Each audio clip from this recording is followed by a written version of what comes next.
irmãos. A graça e a paz do Senhor Jesus Cristo. Amém? Glória a Deus. Aleluia. Obrigado pela presença do Senhor, pela misericórdia de nos visitar e o seu favor imerecido de estar conosco todos os dias. Eu aprendi com um advogado que na ausência do poder, nasce outro poder. Se hoje Satanás tem encontrado espaço para governar a nossa nação, significa que houve ausência do poder de Deus para nascer um outro poder. Então, na ausência do poder de Deus, nasceu o poder das trevas. Então, se nós olharmos para nós e pedimos, Senhor, faz tua justiça no Brasil, é perigoso pedir, faz tua justiça no Brasil, porque nós não merecemos a justiça de Deus como igreja do Senhor.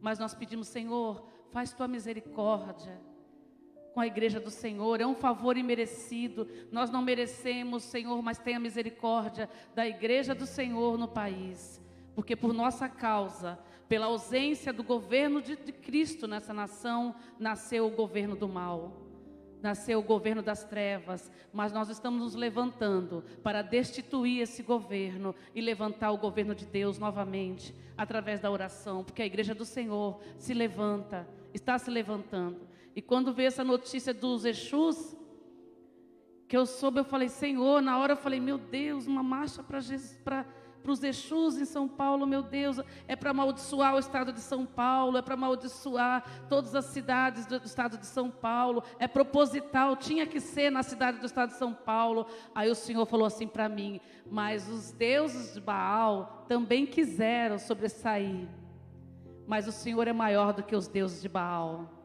Eles vão gritar, eles vão se rasgar, eles vão se cortar, eles vão se furar, eles vão sangrar, pedindo o poder das trevas, mas nós nos levantaremos no nome do Senhor, e Ele descerá o fogo do céu sobre a obra contrária de Satanás nessa nação. Ele se levantará contra o fogo do inferno sobre São Paulo. Rabassuri candaramara xerederebarás, recandarassorederebassuri candarabarás.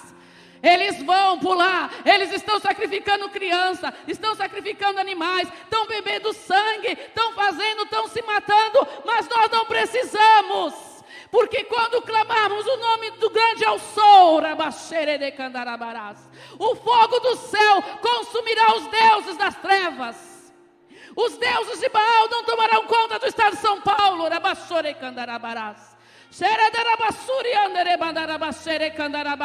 O fogo do Senhor, o fogo dos céus irá consumir as ofertas de Baal.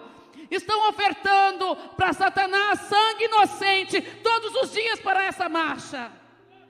Mas o sangue do Cordeiro já foi derramado e todo o poder foi dado a Ele, e a Ele, somente a Ele, todo o poder nos céus e na terra. E na autoridade do nome do Senhor Jesus, nós como igreja do Senhor vamos destituir o governo das trevas, nos levantar como igreja do Senhor, aleluia, restaurar o governo de Deus nesta nação. No estado de São Paulo, São Paulo pertence ao Senhor. Guarujá pertence ao Senhor. Satanás não vai governar na cidade do Guarujá. Deus vai governar. Não haverá mais ausência do governo de Deus. Não haverá mais ausência do governo de Deus. Não tema os Exus que serão invocados naquela avenida no domingo, porque o nosso Deus Todo-Poderoso, acima de todos os deuses, estará lá observando. Vai parecer que as trevas estão tomando conta, vai parecer que está tomando conta, mas eles serão queimados. Esses demônios, não estou falando de pessoas, não estou falando de seres humanos, estou falando do poder das trevas. Aleluia. E foi isso que Deus disse para mim quando eu ouvi sobre essa marcha. Eu falei, na hora Ele falou assim, Baal também pensou que podia. Deixa eles se cortarem, deixa eles se furarem, deixa eles ali se sacrificarem. Não haverá nada, eles vão gritar, mas aquele poder não é mais deles, porque o poder deles já foi minado. É quando eles pensam que estão ganhando, que o Senhor mostrará a vitória. Eu creio nisso. Amém. Não era esse o começo da palavra, Mas amém. Vamos orar, porque o Senhor, Ele está falando conosco como igreja do Senhor, como a igreja de Cristo nessa nação, a igreja que está se levantando, a igreja que está se restaurando. Essa é a igreja do Senhor. Vamos estar orando. Deus, muito obrigado pela Tua presença, Senhor, aleluia. Que toda atenção seja dada a Ti neste momento agora. Que nenhuma atenção seja para a minha pessoa, para a minha vida, para a minha voz, para o meu jeito de ser. Ó Deus, que toda atenção seja dada ao Senhor agora. Que toda honra, toda glória, todo louvor e toda adoração neste lugar seja dada somente a Ti, Senhor, que é o Deus sobre todos os deuses, aleluia. Não há outro Deus além de Ti, ó Deus. Nós nos rendemos ao Senhor, declaramos que Te adoramos neste lugar, reconhecemos Tua soberania, Teu governo, reconhecemos a Tua majestade, reconhecemos o Teu poder, reconhecemos que é o nosso Deus, aleluia. Te reconhecemos, Jesus Cristo, como Senhor e Salvador. Ó Deus, toda atenção seja dada ao Senhor. Ó Pai, em nome de Jesus, se porventura ainda haja algum espírito contrário para roubar a atenção do Senhor, neste momento agora caia por terra. E eu quero dizer, eis-me aqui, Senhor, para que Tu possa falar segundo a Tua vontade, em o nome do Senhor Jesus, em nome de Jesus. E graças a Deus, irmãos. Aplauda ao Senhor.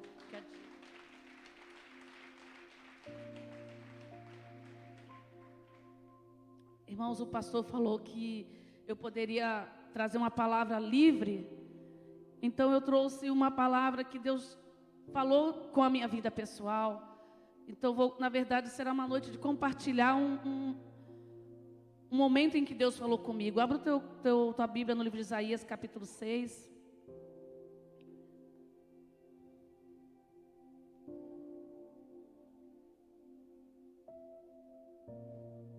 Aleluia.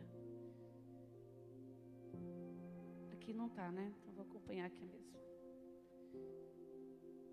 Isaías capítulo 6, versículo 1. Nós vamos ler até do 1 ao 8. Diz assim: No ano da morte do rei Uzias, eu vi o Senhor assentado sobre um alto e sublime trono, e as abas de suas vestes enchiam o templo.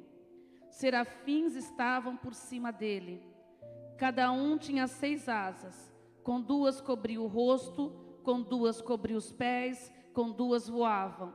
E clamavam uns para com os outros, dizendo: Santo, Santo, Santo é o Senhor dos exércitos. Toda a terra está cheia da Tua glória. Os umbrais das portas se moveram com a voz do que clamava, e o templo se encheu de fumaça. Então eu disse: Ai de mim, estou perdido, porque sou homem de lábios impuros e habito no meio de um povo de lábios impuros, e os meus olhos viram o Rei, o Senhor dos exércitos. Então um dos serafins voou para mim, trazendo na mão uma brasa viva, que havia tirado do altar com uma pinça.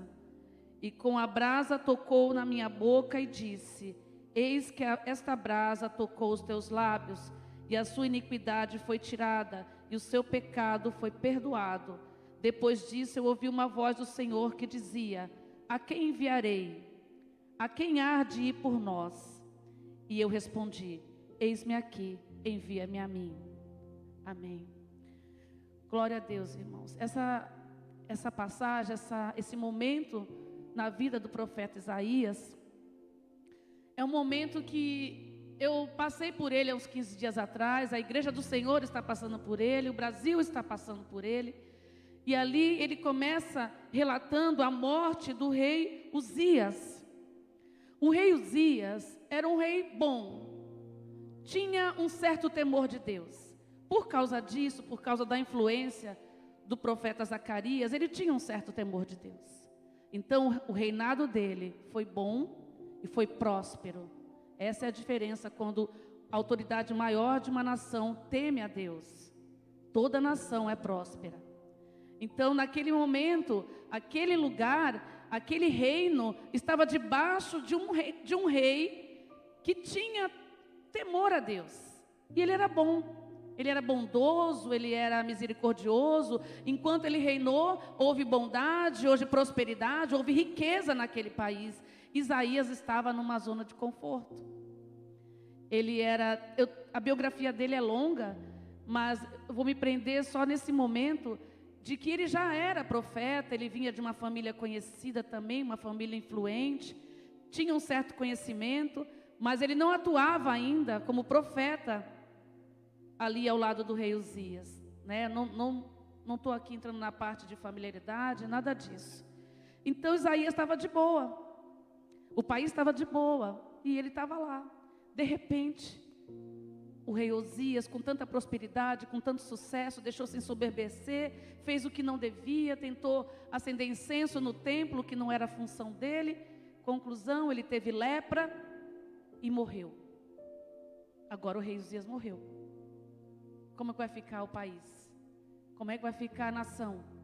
Como vai ficar o povo, que já estava se rebeliando, já estava traindo Deus, já estava se desviando, já estava pecando, já estava fora do propósito de Deus? E agora, como é que vai ficar? Se o rei Uzias, que ainda tinha um temor de Deus, estava segurando as pontas, e agora? Então Isaías, ele é chamado naquele momento, eu estou parafraseando, tá, irmãos? Estou falando de um contexto mais fácil de compreender. Então, naquele momento, o chão dele parou, ele é chamado como profeta, mas também ele não sabe o que vai acontecer amanhã. Ele pensa, o que vai ser do nosso reinado? O que vai ser desse povo? O que vai ser dessa nação? Como vai ser o dia de amanhã? Como vai ser o próximo rei? Como vou fazer para que esse povo volte a temer a Deus? Porque já estava se perdendo, né? Já estava perdido. Como vou fazer para que o povo volte a adorar o Senhor? Estamos no caos, no meio de uma tragédia que não era de um dia para o outro, irmão. Aqui a gente está falando fora do tempo, né? Não era de um dia para o outro. E eu falei, o que eu vou fazer? Naquele momento, no meio da tempestade, no meio da angústia, no meio da incerteza, do medo, o que vai ser amanhã? Como eu vou sair dessa situação? Como eu vou resolver esse problema? Será que tem saída? Será que tem jeito? Se eu orar, será que Deus vai ouvir? Porque a gente está pecando tanto que Deus não vai ouvir. Deus vai nos deixar. Agora que Deus vai nos deixar mesmo, porque nós já estamos já com pecado até aqui, enrolados no pecado. Como é que Deus vai nos ouvir? Não tem saída para nós. Porque ao mesmo tempo, às vezes a gente está no meio da tribulação, irmãos. Quando a gente não se acusa, a gente também acha que não tem saída, porque acha que o problema é muito grande. Mas às vezes tem situação pior, quando você acha que o problema é grande e que você não merece a ajuda de Deus, porque você pecou. Era mais ou menos assim que Isaías estava. O problema era enorme, não era suficiente para Deus resolver, e o povo não merecia que Deus resolvesse aquele problema. Então era um caos. Ele falou, não tem saída. Como vai ser o dia de amanhã? Foi tomado pela angústia, foi tomado pela tristeza, foi tomado pela falta de esperança pelo dia de amanhã. E nos tempos difíceis, o Senhor aguarda a nossa posição. A palavra que Deus colocou no meu coração foi essa que Deus falou para mim. Minha posição e a posição de Deus nos tempos difíceis. Onde Deus está na minha vida nos tempos difíceis? Onde eu estou no momento de situação difícil? São duas posições que precisam ser alinhadas. E foi o que aconteceu na vida de Isaías.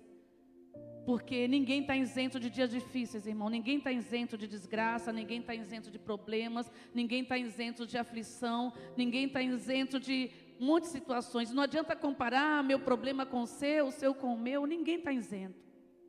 O que o Senhor espera é como está, qual é a sua posição no dia da tribulação. Qual é a posição de Deus na tua vida no dia da tribulação? E foi o que aconteceu com Isaías. Primeira coisa que Deus fez para ele foi redirecionar o seu olhar. Quando ele viu o caos, ele não conseguiu tirar os olhos daquela situação que parecia impossível para Deus resolver. Porque ele achava que também o povo não merecia que Deus resolvesse. Primeira coisa que Deus fez foi alinhar o olhar dele, para que ele entendesse e colocasse Deus na posição correta. Quando ele olha para cima, no versículo 1, no versículo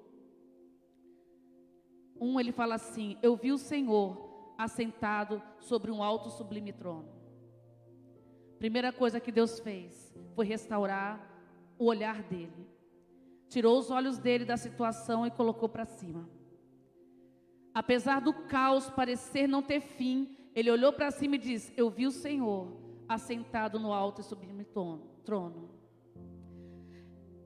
Aí Deus disse para ele: presta atenção, eu ainda estou no trono. O rei da terra morreu, mas eu ainda reino no trono. A situação parece ter fim, mas eu ainda estou no trono. Quando ele percebeu qual era a posição de Deus naquele momento do caos, a posição dele começou a mudar. Primeiro ele alinhou a posição de Deus, ele olhou Deus, o Espírito Santo. Então muitas vezes as aflições, os problemas, irmãos, é para redirecionar o teu olhar. As circunstâncias difíceis faz você redirecionar o teu olhar, mas isso é uma escolha. Deus não vai te livrar das situações difíceis. Deus não vai te livrar da fornalha. Deus não vai te livrar de ser vendido. Deus não vai te livrar de ser crucificado. Deus não vai te livrar, mas Ele espera que você fique na posição correta, porque Ele vai te honrar no meio da aflição.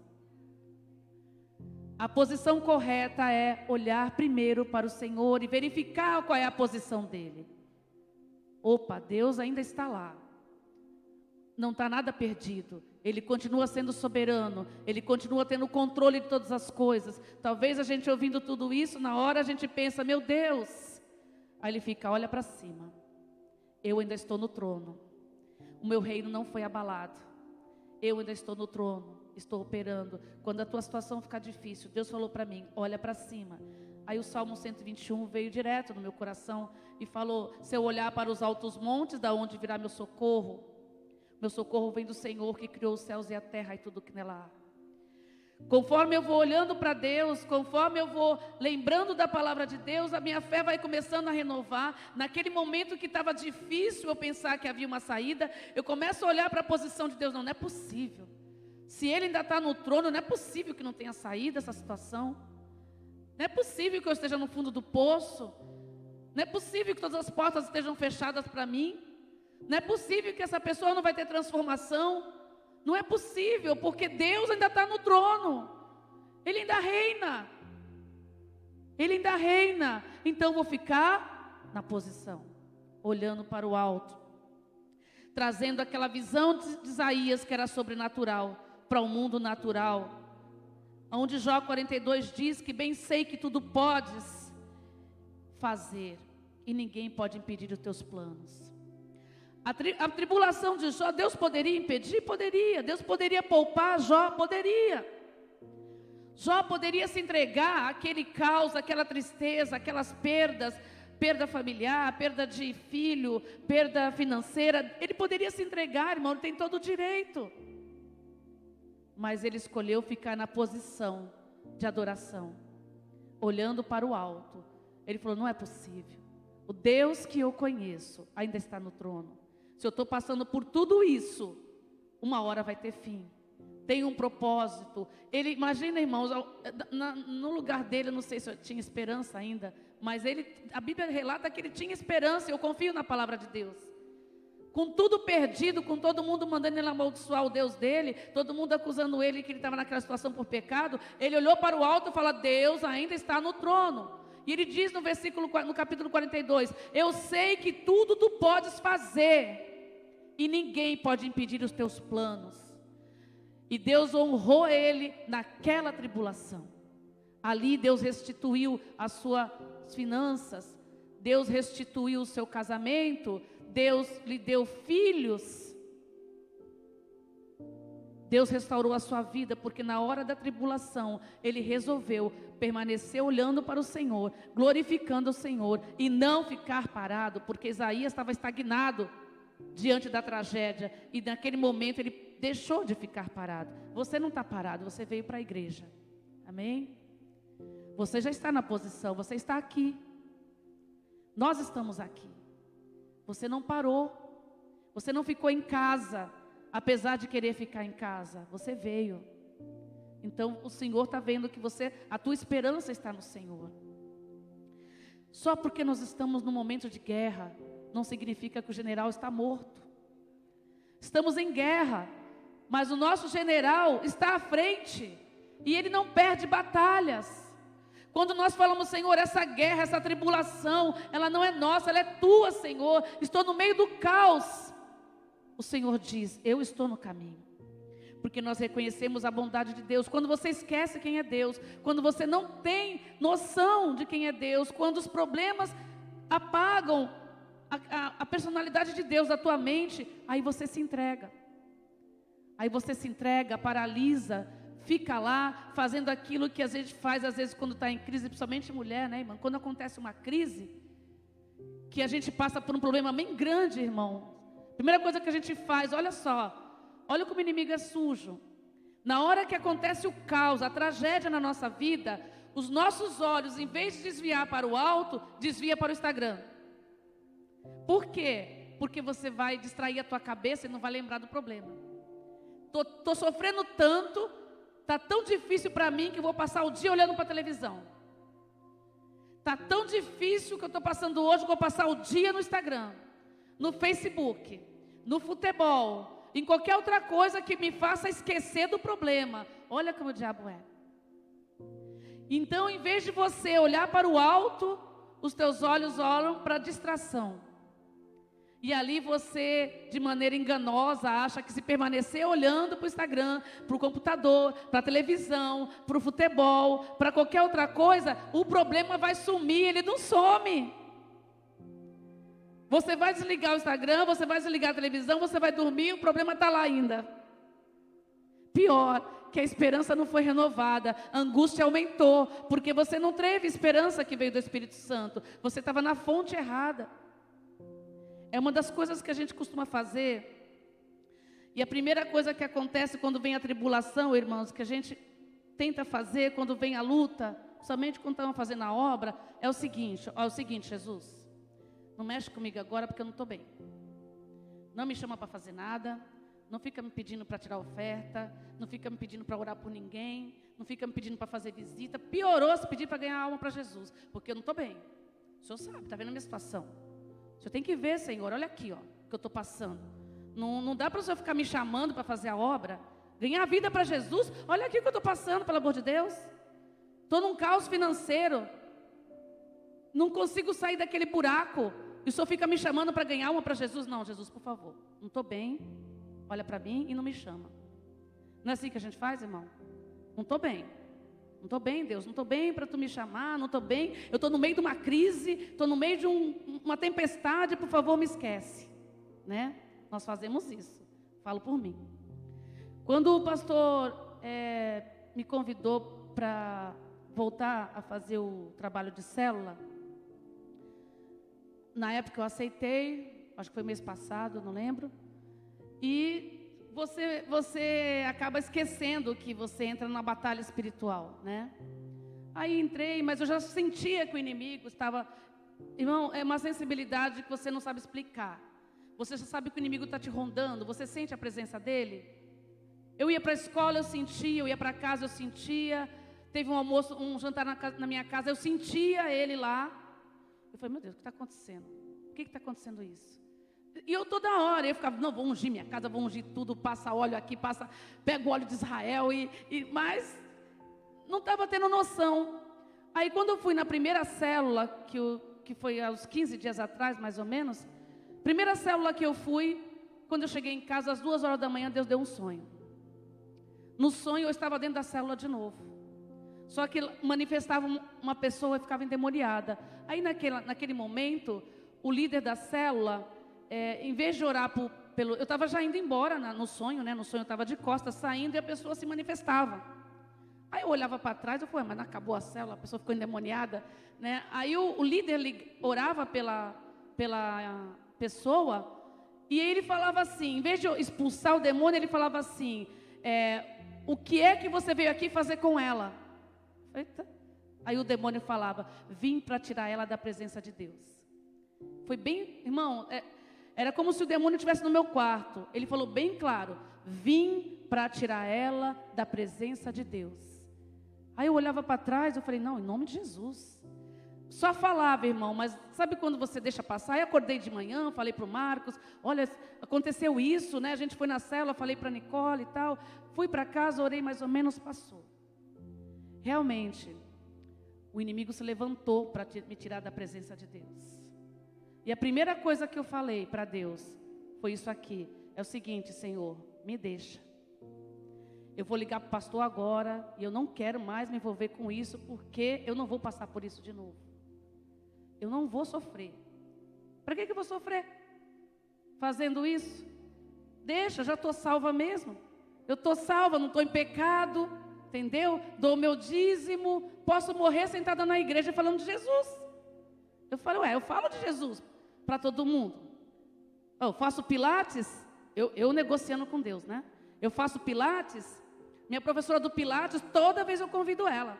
Aí quando eu vou para fazer o pilates, ela fala assim, Ana Paula, não desiste de mim não, eu vou na sua igreja, tá? Falei, estou te esperando. Aí eu ligo para ela, Ana Paula, não desiste, a Maria conhece ela.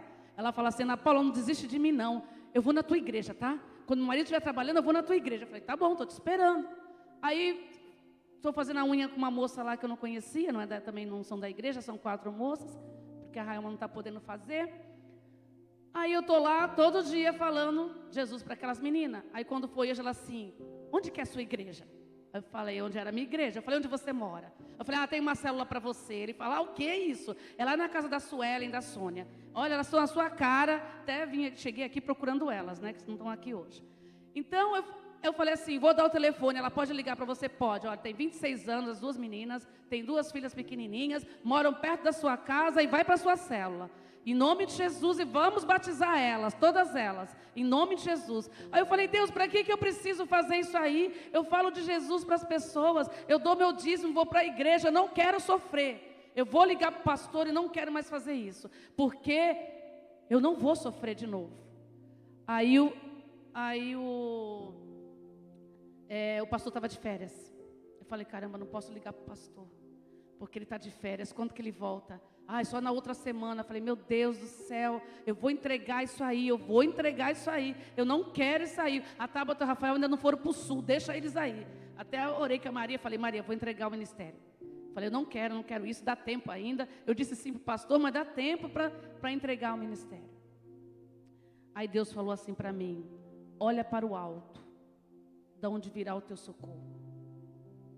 No meio da tua angústia, eu quero ver o que tu vai fazer. No meio do teu sofrimento, eu quero ver o que tu vai fazer. Tu vai entregar aquilo que eu coloquei nas tuas mãos agora? Tu vai deixar de fazer a minha vontade?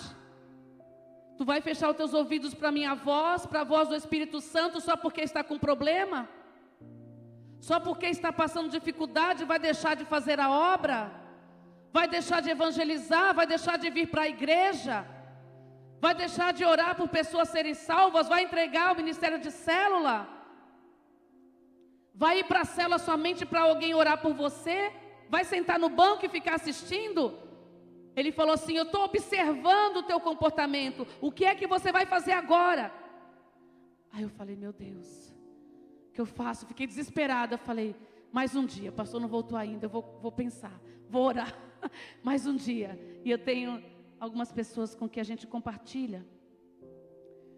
E eu comecei a orar para o Senhor e Ele começou a falar, vou te honrar no meio da tribulação. Não olhe para trás, não olhe para os lados, ouça a minha voz, faça a minha obra, faça a minha vontade, ouça o meu espírito, porque as tuas coisas eu estou cuidando. Se você está parado, esperando Deus resolver o teu problema para fazer a vontade dEle, irmãos, você vai ficar. Em Juízes capítulo 5, Débora, irmãos, aqui não vou pregar mulher de Deus empoderada não, tá? Porque isso não é de Deus não. Não existe lugar para mulher de Deus empoderada, existe lugar para mulher de Deus, mulher cheia do poder de Deus. Então aqui não é mulher tomando o lugar do homem, não é isso que eu vou falar. Então no capítulo 5 de Juízes, naquele cântico profético de Débora, quando ela está lá no Monte Tabor, que ela chama os homens para a guerra, e os homens falam, ela fala, olha, vão lá, Deus falou que vai dar vitória, vai, pode ir. Aí ele fala, não, olha, os caras lá têm tem um exército lá, tem uma parte bélica lá infinita. O exército deles dá 10-0, a gente vai perder. Aí ela fala, mas Deus falou que vocês vão ganhar. Não, só se tu for. Ela fala, tudo bem. Se eu for com vocês, a vitória para Israel, para virá através de uma mulher. Não é mulher empoderada, foi o homem que não se empoderou daquilo que Deus colocou nas mãos dele. E o lugar da mulher não é ter mais poder que o homem, ou estar à frente do homem. O sacerdote é o homem. O profeta da casa é o homem. E da igreja também, a mulher não veio para tomar o lugar do homem. Eu tenho convicção disso, tá, irmãos? Mas enfim, lá no Monte Tabor, ela está discutindo, ela está chamando o povo para a guerra. Aí isso acontece, algumas tribos começam a discutir. Uma tribo deixa de ir porque está brigando uma com a outra. Estão se galfinhando lá dentro da igreja, dentro do povo de Deus, estão brigando. A outra tribo diz que não pode ir porque está ali fazendo negociação, está trabalhando. Olha, eu não tenho tempo para fazer as coisas de Deus porque eu estou trabalhando muito. Tu sabe, né, Deus? Está negociando, essa tribo também não foi. A outra tribo, que eu acho que era a tribo de Levi, passava o dia tocando flauta, harpa. Não queria saber de ir para a guerra, só queria ficar lá. Sabe o que, irmãos? Nos lazeres. Irmão, nada contra lazer, tá? Jesus jantava na casa de Mateus, Jesus ia a casamento, Jesus descansava com os seus discípulos. Nada contra. Desde que o lazer e os passeios não fiquem acima de Deus. Então Débora olha aquelas tribos ali, perdendo tempo. Aquelas pessoas perdendo tempo brigando, perdendo tempo passeando e passeando e passeando, como o pastor fala aqui, perdendo tempo, trabalhando e não tendo tempo de fazer as coisas de Deus, perdendo tanto tempo que perderam a oportunidade de participar de um grande momento que foi aquela batalha. E hoje nós estamos assim como aquelas tribos, perdendo tempo no Instagram, na televisão, e podemos ficar fora de um grande tempo que virá. Porque virá, irmãos. A gente fica falando que Satanás está trabalhando, mas Deus está trabalhando para que as coisas aconteçam. Então Deus colocou no meu coração dessa maneira, que pudéssemos ser restaurados, os nossos olhos para o Senhor esta noite. Que se você está no meio da aflição, no meio da tempestade, ouça a voz do Espírito Santo de Deus. Mantenha os teus olhos nele e ouça a voz dele quando ele diz para você fazer a vontade do Pai. Faça a vontade do Pai, não perca tempo, fale de Jesus em tempo e fora de tempo, convide as pessoas para a igreja, jejue por elas. Não adianta a gente ir para a célula só para fazer uma reunião de café, orar entre nós que somos irmãos. Irmãos, chame mesmo, insista. A gente estava ontem na terça na célula da Eliana, e cada um contou o seu testemunho e falou o quanto as pessoas insistiram para a gente ir para a igreja. No meu caso, eu ali com a Neia, a gente trabalhava numa escola, na pré-escola, e eu falava de Jesus para ela, e eu não sabia o quanto ela me odiava. Não era ódio, ela falava, essa menina chata, lá vem ela de novo, lá vem ela de novo. E no dia da libertação, quando ela entrega a ficha de libertação, que eu ligo para ela, ela fala para a família, meu Deus, sabe quem vai fazer minha libertação? Aquela menina, a Paula. Então, irmãos, eu também fui assim. Não fique triste se aquela pessoa que você chamou não foi hoje. Irmãos, eu não estou triste porque as meninas não vieram hoje. Eu não estou triste porque a minha professora de Pilates não veio hoje. Elas virão. Elas virão. Eu vou chamar de novo, eu vou ligar de novo. Eu encontro com elas toda semana. Toda semana eu encontro com elas. Não desista de convidar as pessoas para a igreja, para a célula. Ore mesmo por ela, não desista porque você está com problema. Não diga para o Senhor, olha, me esquece aqui porque eu estou com muito problema. Não diga isso para o Senhor. Só quem vai perder vai ser você. O Senhor quer te honrar nessa aflição, mas por causa do seu posicionamento, o Senhor pode não te honrar nessa situação. Porque você não se posicionou. Então, irmãos, gostaria que você ficasse de pé, porque eu queria só compartilhar esse momento com vocês. De Isaías. Olhe para o alto. O Senhor ainda está no seu trono, trabalhando ao seu favor. Ao seu favor. Não é a favor de ninguém, não. É ao seu favor, é ao meu favor. Meus problemas foram resolvidos, irmãos? Não. Não estão resolvidos. Mas eu olho para o alto. E Deus ainda está no trono. E Ele reina. E é soberano. Quando eu penso no meu filho longe, a mesma coisa eu falo para ele. Eu falo para ele, Asaf, Deus ainda está no trono. É um Deus do princípio e o fim. É o alfa e o ômega. É aquele que é o começo e que é o final. É o Deus da obra completa e da obra perfeita. Se Ele começou algo na tua vida, Ele vai finalizar. Ele vai finalizar. Eu falo todo dia para o meu filho, Ele vai finalizar a obra na tua vida. Não desvie os olhos para a circunstância, olha para Ele e fique na posição. Não saia da posição, ouça a voz do Espírito. Deus tem falado contigo essa semana. Deus tem falado através do louvor, através da palavra, através da televisão, através do vídeo que você está vendo. Deus tem falado com você. Não tem mais tempo para você perder. Deus quer te honrar no meio da aflição. Se você quiser vir aqui à frente, para nós estarmos orando, para que o Senhor possa honrá-lo no meio dessa tempestade, para que você possa ter força e desviar os teus olhos para o Senhor. Pode vir aqui à frente para nós estarmos orando. Nós vamos estar orando para que o Senhor fortaleça os teus joelhos, fortaleça as tuas mãos, abra os teus ouvidos, abra os teus olhos, assim como abriu o de Isaías, e faça você ver as regiões celestiais. Você não está vendo nada, mas o Senhor esta noite vai abrir os teus olhos. Você não está vendo saída, mas o Senhor vai te abrir os teus olhos. Você acha que não tem solução, mas o Senhor vai abrir os teus olhos, vai abrir os teus olhos. Você vai ver a saída, você vai ver a esperança, no nome do Senhor Jesus. Se não veio aqui na frente, fecha os teus olhos, nós vamos orar, irmãos, em nome de Jesus.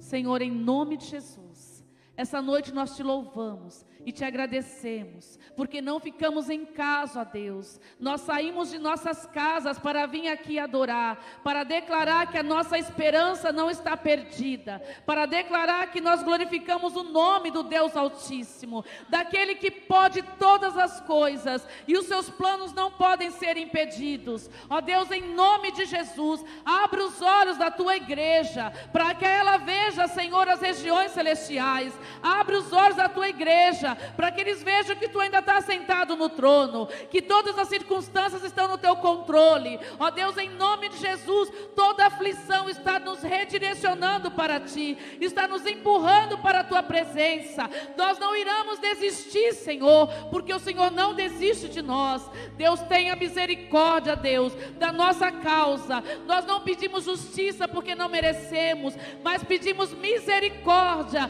favor imerecido para os nossos filhos, ó Pai, favor imerecido para o nosso casamento, favor imerecido para nossas finanças, favor imerecido para os nossos pais, favor imerecido para os nossos sonhos, favor imerecido para o nosso ministério, favor imerecido, Deus,